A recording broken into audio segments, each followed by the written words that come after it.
January 17, 1944, near the outskirts of Anzio, Italy. Cold mist clung to the ruined farmhouses, and the morning light bent through drifting smoke. The ground, churned by weeks of shelling, was quiet for the first time in days. In that stillness, a young German infantryman, exhausted, starving, shivering inside a torn greatcoat, stumbled toward the American line. He held a white cloth tied to a broken stick. In his other hand, he clutched a small, dented metal mess tin, completely empty. For months, it was the only thing he'd managed to keep. Its hollow rattle was the sound of his hunger, his uncertainty, and everything he'd been told to expect from the enemy he was now approaching. The war had dragged him all the way from Poland to Italy, and every step had been guided by the same narrative. The Americans were savages, crude mercenaries of capitalism who would execute prisoners without hesitation. That was the promise of the Reich's propaganda machine, hammered into him during training, repeated in leaflets, and shouted by officers who insisted that surrender meant death. But the front had collapsed around him, supply lines had vanished, and the only thing louder than those lessons was the faint metallic echo of his empty tin bowl, a reminder of the rations he hadn't received in days. When he reached the American positions, hands raised, he braced for the brutality he was taught to expect. But what happened next would dismantle years of indoctrination in just a few minutes. The Americans didn't strike him. They didn't mock him. They didn't strip him of his dignity.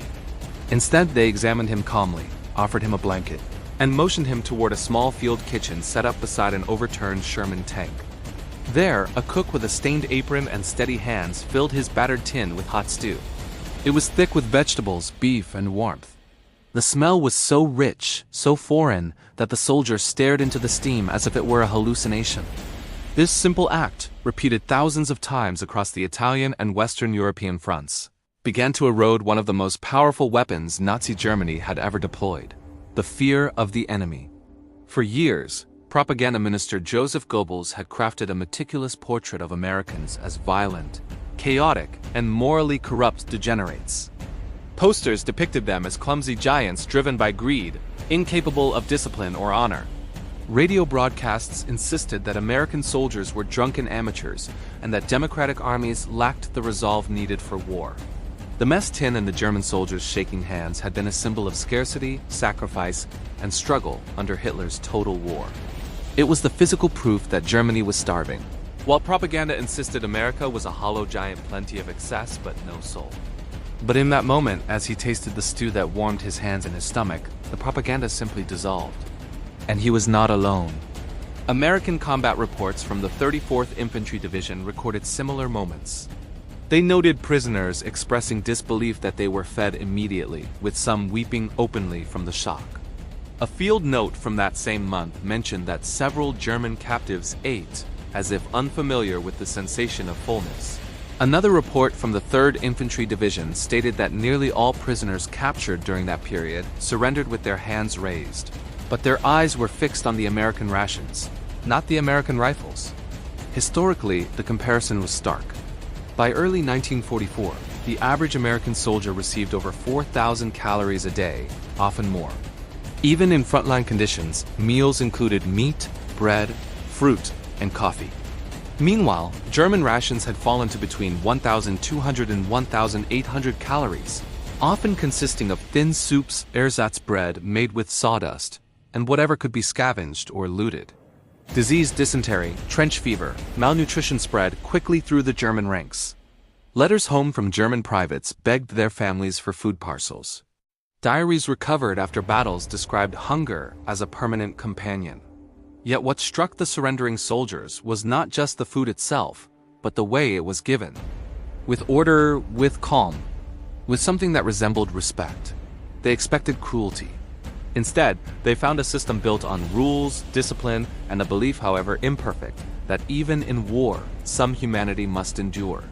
For many, this was their first unfiltered experience of American democracy. Not the speeches, not the flags, not the slogans, but the everyday discipline of treating even an enemy as a human being. The mess tin became a new kind of symbol, carried by prisoners as they moved from temporary holding cages to transport trucks, to permanent POW camps in North Africa, or even the United States. The clang of the tin against the chain-link fence of a POW camp was the sound that marked the difference between the world they came from and The world they had stumbled into. Hot meals were served on schedule. They received medical treatment.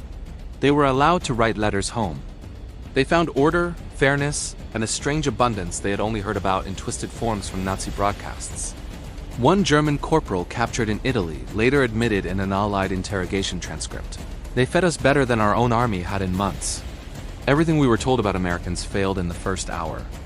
Another wrote in a post-war memoir that the first American meal he received felt like betrayal, not a betrayal of his army, but a betrayal of the ideas he had been forced to believe.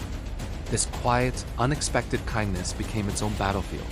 Not one of bullets, but of perception.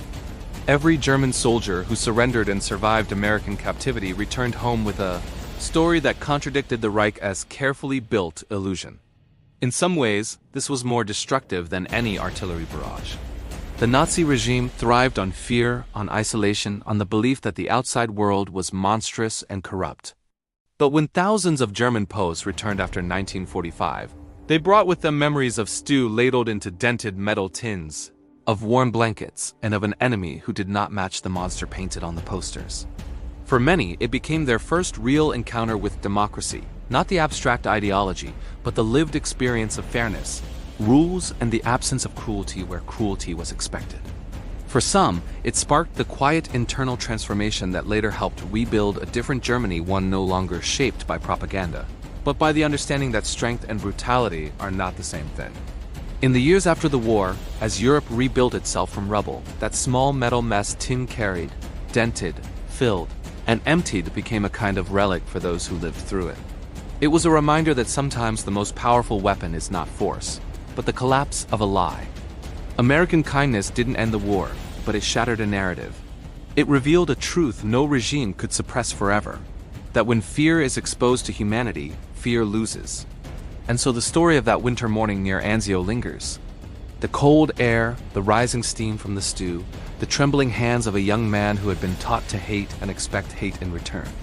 The tin that rattled with every step he took toward his former enemy. And the moment he learned that the world was larger, kinder, and more complicated than the Reich had ever allowed him to believe.